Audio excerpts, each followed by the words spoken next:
moi alargado e ten como dentes. Tócao, identifica, mira.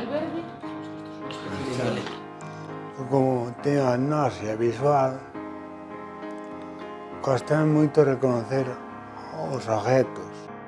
O lucense Manuel Río é un dos protagonistas da serie de curtametraxes Punto e Seguido, un proxecto no que asociacións galegas de dano cerebral achegan a realidade diaria destas persoas e como as súas vidas cambian tras unha lesión cerebral. Manu pasou de ser unha persona que era un empresario, de ter millóns de conocidos e amigos, non ter a naide.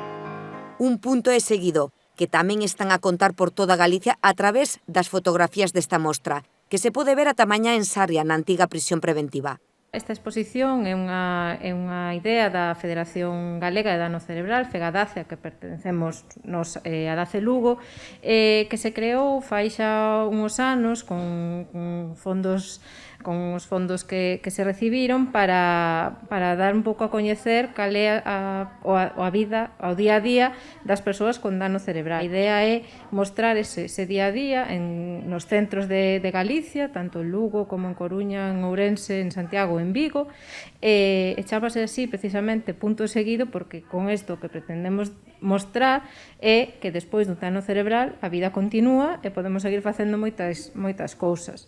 De feito, nesas fotografías vense diferentes actividades de todo tipo, pois tanto actividades de ocio como actividades de rehabilitación, terapias individuais, terapias grupais, o transporte, o sea, o día a día dunha persona con dano cerebral nos nosos centros. Un retrato en 38 imaxes da volta á vida do que moitos definen como o golpe que pon todo patas arriba.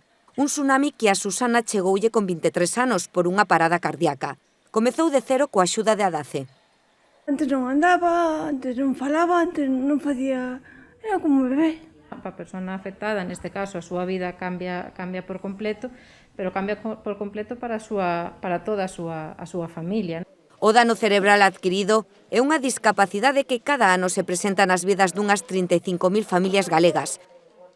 Unha das principais causas é o ictus, pero hai moitas máis. A meirande parte das súas secuelas non son físicas, polo que o converten invisible para a sociedade.